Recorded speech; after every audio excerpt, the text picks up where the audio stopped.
Hello, everybody, and guess what? I can never get tired of listening to My Generation by OnLap, not just because it's the theme to this show, but because that song just kicks some serious ass. And we're ready to kick some serious ass with season number 2. It's Beats and Beatdowns. I'm Bobby Munson, and right beside me, the music man, Karl Carafel. How you doing, sir? Dude, I am so well right now. Very happy to be back doing this. And I'm excited because season 2 has so many different artists in it with a complete different genre between the really big mix of all of them. So it's going to be really interesting. And that's what I'm happy about.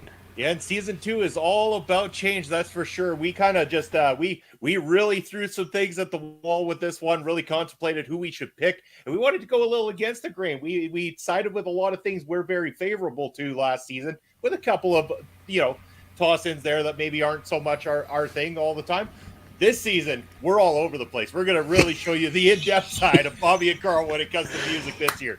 But damn, we're excited. But speaking about change, Karl, compared to last year, we are on a different platform. So not only are we still on Turnbuckle Studios, which glad to be able to partner with you and Turnbuckle Studios, one of the greatest long-lasting podcasts in the industry today. But now, welcome to Ole, where is our new home as well, too. Very glad to be bringing Beats and Beatdowns season number 2 right here to Ole. Karl, this is exciting, guys. It definitely is. And what's exciting as well is I do believe that if you want to, you can even have this all over on Ring Respect Radio, too, on that YouTube channel, if you so choose. Well, I think we might just have to put it over there, too. Give everybody the opportunity to discover Beats and Beatdowns, because if there's one thing that was consistent from hearing from people that checked out season 1, was that they truly believe this show is onto something, that we really have something going here. And that makes my belief stronger that we're onto the right thing, and very excited about what we bring to the table this season for everybody. And, there's lots to talk about. And again, we contemplated how to do this. Last season, we went live with our finale, and that was a big, massive success. Really enjoyed that opportunity. So we said, we got to throw that in one more time, because the stars don't always align to be able to get together for a live show. But damn it, we're going to make it happen. And we're going to bring a very special guest with us. Somebody who also time constricting to get him on main streams with us and everything like that. But we've worked out a very special deal with somebody, and we'll get to there, and we'll announce it at the time. But we got a big show in store for the finale with a special guest. Very excited about that. But it's time to get started with Beats and Beatdowns season 2. Yes. And that means we're on the letter K. For anybody who didn't see season 1, you're tuning in for the very first time. What we're doing, we're taking, first of all, a journey from A to Z, because we're Canadian. On this journey, we're going letter by letter to choose an artist that had some sort of influence on professional wrestling. And today, we're on the letter K, because that's where we ended up at the end of last season. And K is going to be for, his name is Kid Rock. Dude, Kid Rock is one of those guys that has transcended all different areas and genres, whether it is rock music, whether it is into country music, whether it is into gospel music as well. He's really had his hand in a lot of different areas when it comes to music.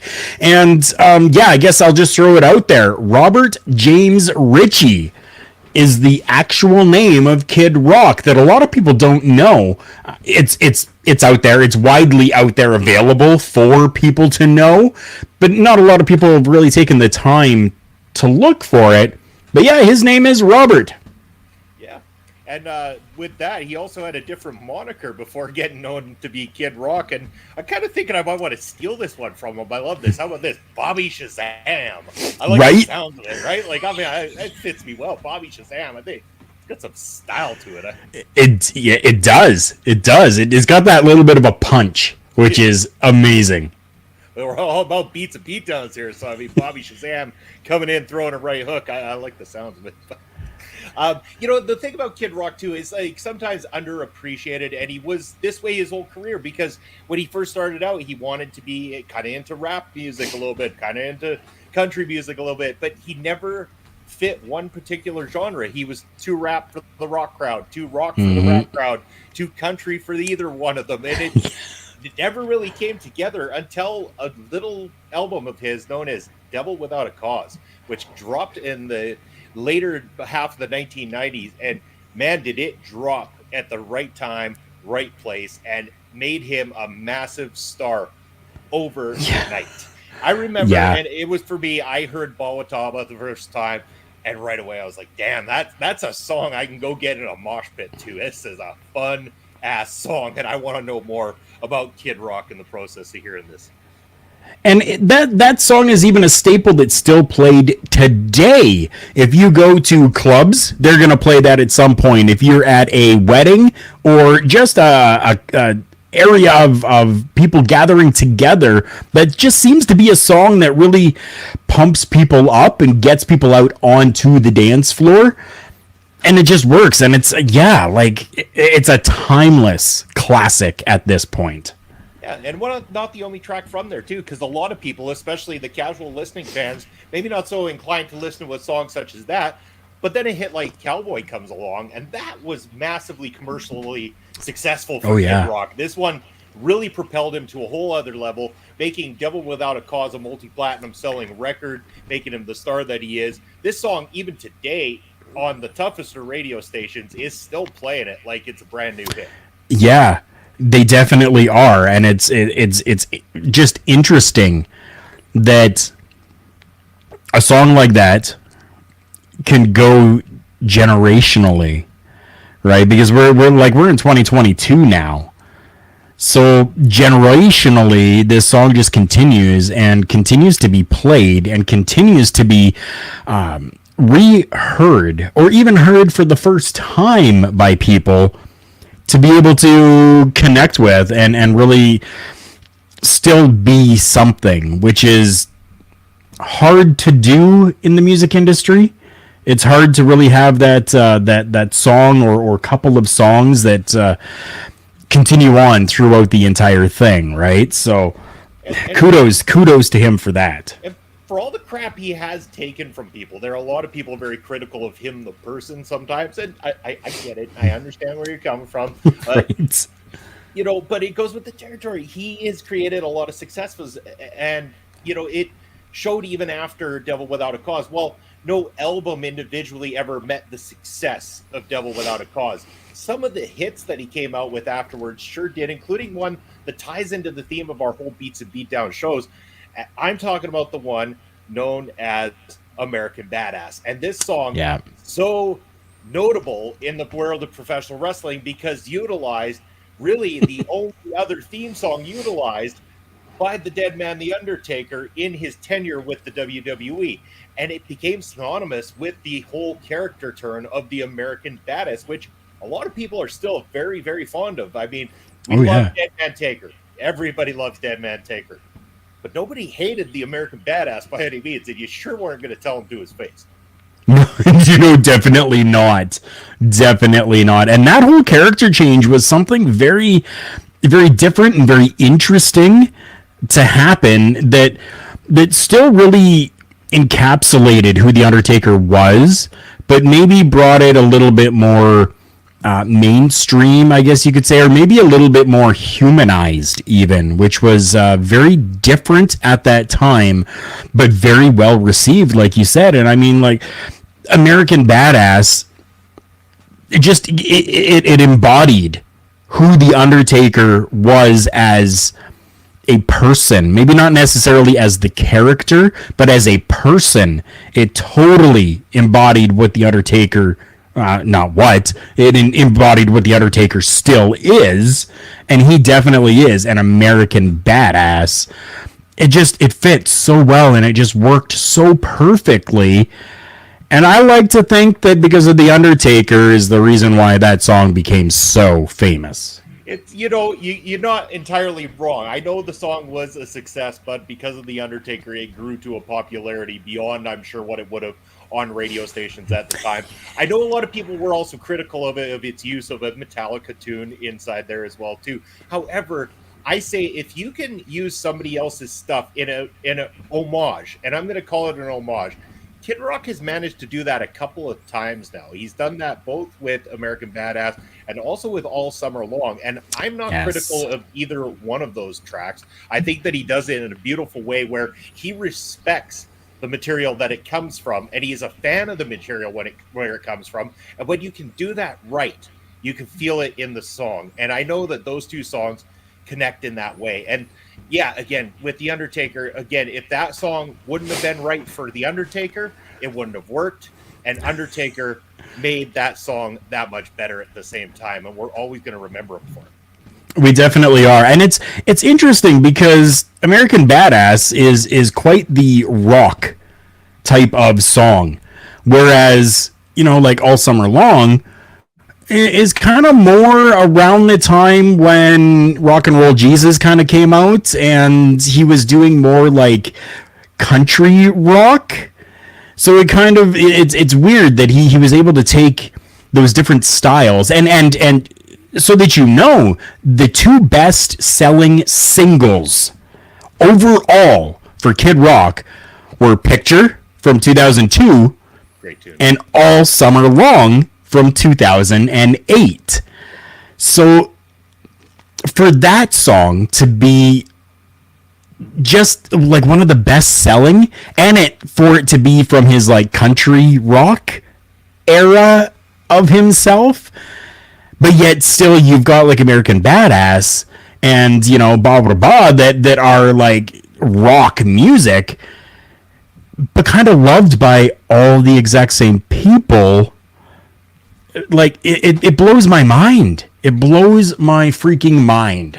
It shows the true diversity of a strong music fan, somebody that can accept different genres of music and stuff like that. And when you see somebody that can toe the line between the different ones and show a different side of themselves, it's fantastic to see. You mentioned Picture that he does with Sheryl Crow, a great collaboration. Yeah. And absolutely love sitting down sometimes on a weekend with the wife and turning on a song, and we'll sing a little duet together. Picture is one of our definite go-to songs, but just because it's fun to sing. It's a beautifully crafted song. And Sheryl Crow, although not having a connection to pro wrestling that I'm aware of at this moment, definitely deserves a shout out, because she has left us with a lot of amazing tracks over the years.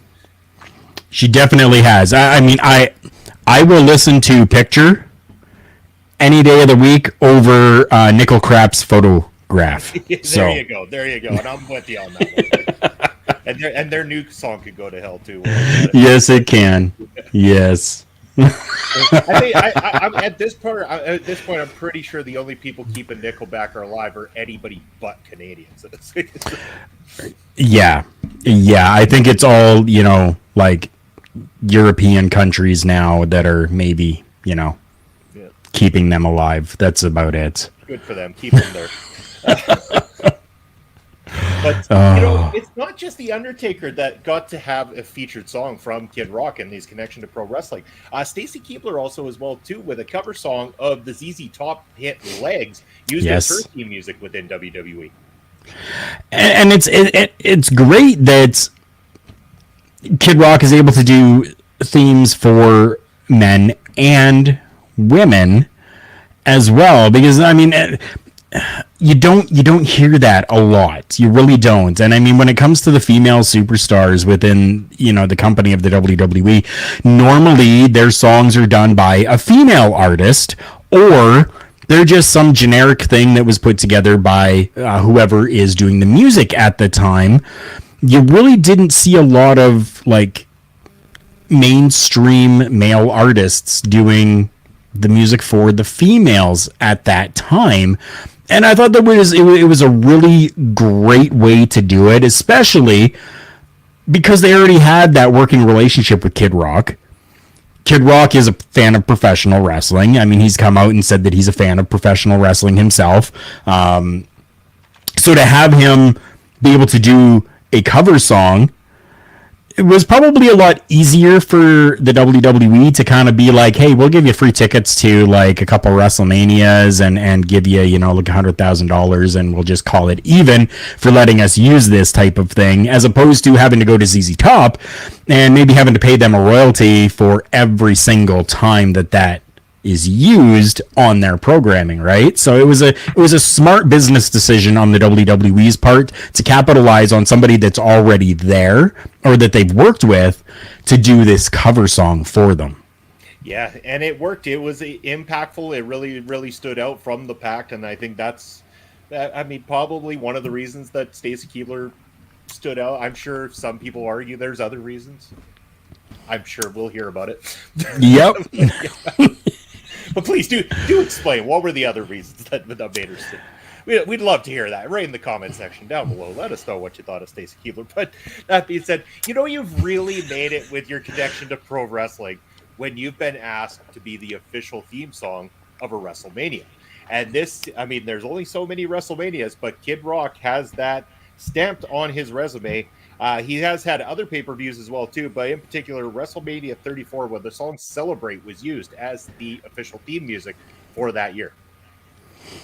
And that is probably one of the highest honors as a musician within the world of professional wrestling that you can have, is to be able to either have your theme song or your song as the theme for the entire show, or to be able to play on stage at WrestleMania. So for him to be able to do this, unbelievably, undeniably fantastic. It's an honor that he's able to do that, and that people resonated with it, right? I mean, like, you can definitely get some people and some different acts that are there that people just, I'll plainly say it, they don't give a shit about. But Kid Rock was not one of them. He was always loved and well received by not only the workers, but by the fans that were there as well. Insane. Yeah. And because of this, they bestowed upon him an entry into the WWE Hall of Fame, the Celebrity Wing, in 2018. They saw the commitment that he had given them, all the music that he had provided, the connection that he had with their company. And because of this, they decided to honor him by bringing him into that Celebrity Wing. Again, a lot of people made fun of it. Make that argument that you don't need a celebrity wing. It's not pro wrestling, whatever you say. They do what they do, accept it. It's the way it is. If you don't want to watch it, fine, don't watch it. It's not a big deal. But regardless of all that, Kid Rock is in the WWE Hall of Fame, and he's done nothing to give anybody any reason that he should be taken out of it, despite, his, not so perfect lifestyle in the background, which definitely was on display recently at a WWE and maybe independent show as well, too. I know what we watched that Ric Flair's last match card and witnessed it. And I know we individually saw SummerSlam where he was seen with Trailer Trash Tammy. I believe is the name there. And some maybe a little bit more than awkward moments that occurred during those two appearances on television over that weekend. Oh, yes. I mean, we're not going to really get into too much of it, but I mean, Kid Rock is not shy to the controversy of just, I don't even know, like pop culture, I guess. Definitely is not. And it's like he doesn't shy away from it either, right? Which I wouldn't expect him to. Whether somebody's talking about you in a positive light or a negative light, publicity is publicity. Right, so I think he very smart for him to do something like that. Where he kind of maybe has that little bit of controversy going on, but as Eric Bischoff said, controversy creates cash. So, yeah, and I mean, they definitely did back in the late '90s, early 2000s, and again today, Kid Rock still puts out albums. He's still a big selling artist. He's still making a lot of money, and even went back more so to his roots with his most recent release as well too, and really showed that he can just he can really go back to what made him famous in the first place, and it shined through. It definitely is. He hasn't missed a beat along this career of his so far. He definitely hasn't, which is great. I mean, there's a lot of artists that they'll get in, 6 albums and then they're just kind of burnt out and they're like, no, I can't take the tours anymore. The stage shows are starting to get to me. I'm getting old. And even though he is getting old, it really doesn't feel as though he has like really lost a beat at all, right? Like born in 1971. So like he's 51 years old, but he's still continuing on, and it's great to see. It really is. And from what I have seen from some like YouTube videos and stuff, he really hasn't slowed down either too much. I mean, he has a little bit, but not too much, which is phenomenal, because I mean, I'm 41 years old, and if I can have the same type of energy that he does at 51, I will be freaking happy. Yeah, me too. And as I crawl closer to 40 by each waking day, I kind of feel the exact same way. Like I see these people, and it's like, damn, they've got that kind of energy, and it's inspirational kind of thing. It's like Oh yeah. I watched when they had the energy back when I was a teenager, and it seemed to match my energy back then, and they still got some of that spark. And it's like, well, damn it, I could still maybe get some of that spark as well too. But I'm gonna Right. go for it. I definitely am too. Definitely am. So now, did you know that Kid Rock is an entrepreneur as well? I did read a little bit about this, but elaborate for the people listening. Right? Well, he's been a successful entrepreneur. I need to make sure that I say that. It's been successful. For starters, Kid Rock is the one that's behind the establishment, obviously, Kid Rock's Big Ass Honky Tonk Rock and Roll Steakhouse, as well as Badass American Lager. So I think that's really cool. I mean, like, he's been able to go and transcend from just being somebody who has done music to now getting into the food and drink business side as well, which is amazing. I mean, he's known for the Made in Detroit restaurant as well. The Made in Detroit restaurant, unfortunately, is closing its doors at the Little Caesars Arena, but there was some controversy that happened behind all of that. But he's putting himself out there, and it's not like he's just taking all of the money that he's made and necessarily wasting it, but he's reinvesting to ensure that he has something for himself for the future, which is amazing. Is it going to be funny when we end up watching him on an episode of Shark Tank down the road where he's one of the sharks sitting there making decisions on new businesses? I wouldn't be surprised. I mean, the guy has been that successful that we could end up seeing something along those lines. I think we could, and I would welcome it. I definitely would. Yeah. And now one more thing I'll say before I find out if there's anything more you want to add is that his popularity has transcended into like television movies and stuff like that, with an appearance in the movie Joe Dirt, as well as being a guest on The Simpsons, an entire episode that was revolving around spring break where Homer goes down to. He checks out a Kid Rock concert that's down on the beach, and hilarity ensues from there. It's a combination of Kid Rock and his former best friend, partner at his side, Joe C. Rest in peace, Joe C. But yes, it was such a comical episode of The Simpsons. Really, really funny to watch that, especially when they go to tip a 40 for all the homies on the curb, and Homer gets underneath it and starts drinking the beer at that point. I mean, right. I howled, and I loved it that they used Ball Wadaba in there and having everybody rocking down on the beach, because that was the thing you saw at the time that the song was a hit. Was a lot of those MTV Much Music beach parties and stuff like that, where you see those rock bands and stuff like that just killing it out on the beach and everybody rocking and rolling for spring break. It was a big thing definitely back then. 100% it was.